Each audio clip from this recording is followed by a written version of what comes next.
നമസ്കാരം, ഞാൻ കിരൺ എസ് പിള്ളി.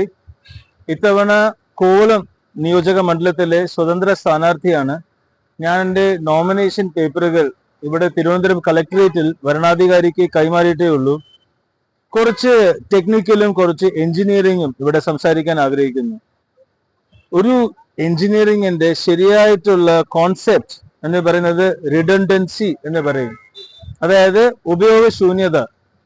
ഒരു MLA റിഡൻഡന്റ് ആവണം, അതാവണം നമ്മുടെ സംവിധാനത്തിന്റെ ആത്യന്തികമായ ലക്ഷ്യം. അതായത് ഒരു മനുഷ്യനെ മാത്രം ഡിപ്പെൻഡ് ചെയ്തുകൊണ്ട് നമ്മുടെ പദ്ധതികൾ നിൽക്കാൻ പാടില്ല. അതിനൊരു സിസ്റ്റം ഉണ്ട്.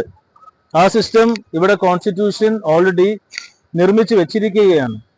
അതിനൊരു MLA ഉപ്പ് കാരണമോ ഒരു MLA മൂഡ് കാരണമോ കാര്യങ്ങൾ നിൽക്കേണ്ട കാര്യമില്ല. അത്തരത്തിൽ ഞാൻ അഥവാ MLA ആവുകയാണെങ്കിൽ കോവളത്ത് MLA ഒരു സിസ്റ്റം റിഡൻഡന്റ് ആവും. നിങ്ങൾക്ക് ആർക്കും ഇവിടുത്തെ MLA ആരാണ് എന്ന് പോലും അറിയേണ്ട ആവശ്യം വേണ്ടിവരില്ല. സംവിധാനമുണ്ട്, സിസ്റ്റമുണ്ട്. ശരിയായ രീതിയിൽ ക്ലിയറൻസുകൾ നടക്കുകയാണെങ്കിൽ നിങ്ങളുടെ ശരിയായിട്ടുള്ള കാര്യങ്ങൾ നടക്കുക തന്നെ ചെയ്യും. നിങ്ങൾക്ക് എന്താണ് വേണ്ടത്? ലോണാണോ? നിങ്ങൾക്ക് വേണ്ടത് ഫണ്ടാണോ? ക്ലിയറൻസ് ആണോ? നിങ്ങൾ നിയമത്തിനനുസരിച്ചാണ് നീങ്ങുന്നതെങ്കിൽ അതെല്ലാം കിട്ടുക തന്നെ ചെയ്യും.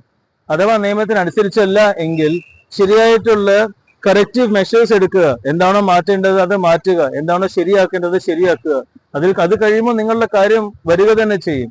അതിന് വേണ്ടിയിട്ടുള്ള ടാക്സ്, നികുതി, അതിന് വേണ്ടിയിട്ടുള്ള ഫണ്ടുകൾ ഗവൺമെന്റിൽ ഓൾറെഡി ഉണ്ട്. കേന്ദ്ര സർക്കാർ ആണെങ്കിലും കേരള സർക്കാർ ആണെങ്കിലും നമ്മുടെ മണ്ഡലങ്ങൾക്ക് വേണ്ടിയിട്ടുള്ള സഹായം അവർ ഓൾറെഡി ബഡ്ജറ്റ് രൂപത്തിനെ അവതരിപ്പിച്ചിട്ടുണ്ട്. അവർ കൃത്യമായി സുതാര്യമായി ചെയ്യുകയാണെങ്കിൽ MLA എന്നൊരു സ്ഥാനം റിഡൻഡന്റ് ആവും. അങ്ങനെ MLA എന്നൊരു സ്ഥാനം റിഡൻഡന്റ് ആകണം. അതിനുവേണ്ടി തന്നെയാണ് MLA എന്ന പദത്തിന് വേണ്ടി മത്സരിക്കുന്നത്.